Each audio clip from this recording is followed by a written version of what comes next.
ভূরাজনৈতিক প্রেক্ষাপটে ইরান এবং আফগানিস্তান তালেবান সরকারের মধ্যে এক অভূতপূর্ব কৌশলগত ঘনিষ্ঠতা লক্ষ্য করা যাচ্ছে।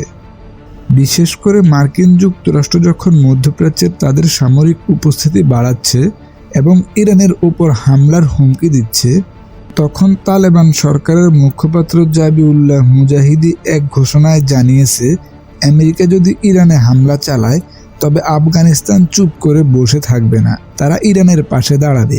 দীর্ঘদিনের সীমান্ত বিরোধ আর আদর্শিক মত পার্থক্য সরিয়ে রেখে এই দুই প্রতিবেশী দেশের এক হয়ে লড়াই করার বার্তা বিশ্ব রাজনীতিতে নতুন তোলপাড়ের সৃষ্টি করেছে। কেন এই জোট তৈরি হলো, আর এর ফলে কি সত্যি বদলে যাবে দক্ষিণ এশিয়ার মানচিত্র? বিস্তারিত থাকছে বিশেষ প্রতিবেদনে। গত কয়েক সপ্তাহ ধরে পারস্য উপসাগরে মার্কিন সামরিক উপস্থিতি তুঙ্গে। ইউএস আব্রাহাম লিঙ্কন সহ একাধিক রণতরী মোতায়েন করেছে পেন্টাগন। ওয়াশিংটনের দাবি, ইরানের পারমাণবিক কর্মসূচি বন্ধ না করলে সামরিক পদক্ষেপেই একমাত্র পথ। অন্যদিকে ইরানও দমে যাওয়ার পাত্র নয়। তারা হরমুজ প্রণালী বন্ধ করে দেওয়ার হুমকি দিয়েছে এবং মিসাইল মহড়া চালাচ্ছে। ঠিক এই উত্তপ্ত পরিস্থিতিতে কাবুলের বার্তাটি ছিল চমকপ্রদ। তালেবানের মুখপাত্র জাবিউল্লাহ মুজাহিদ স্পষ্ট করে বলেছেন, যদিও তারা যুদ্ধ চান না, কিন্তু যদি ইরানের ওপর কোনো আগ্রাসন চালানো হয় তবে আফগানরা তেহরানের সমর্থনে সহযোগিতা করবে। আর এই বিষয়ের উপর বিশ্লেষকরা বলতেছেন, এটি কেবল সহমর্মিতা নয়, বরং একটি বড় ধরনের কৌশলগত পরিবর্তন।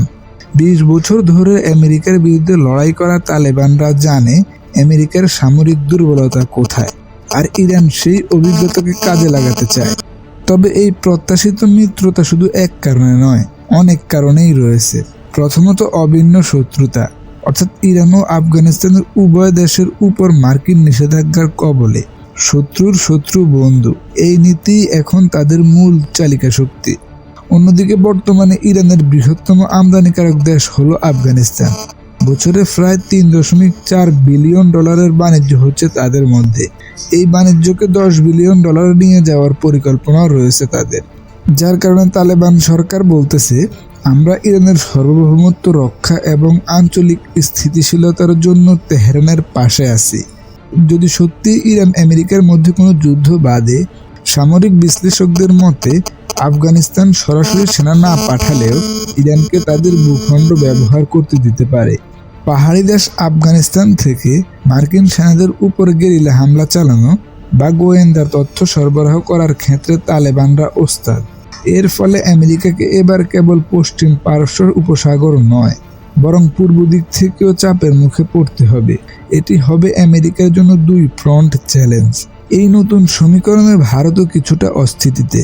সাবাহান বন্দরের মাধ্যমে ভারত আফগানিস্তানে পৌঁছাতে চায়।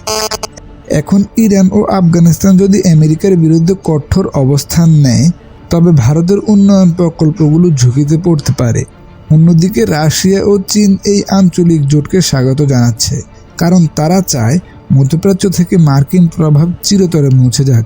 ইরান আফগানিস্তান জোট কি কেবল একটি কাগজের হুমকি, নাকি যুদ্ধের ময়দানে নতুন কোনো ইতিহাস লিখবে? তবে এটুকু নিশ্চিত যে 2026 সালের এই সমীকরণ ওয়াশিংটনকে নতুন করে ভাবাতে বাধ্য করতেছে।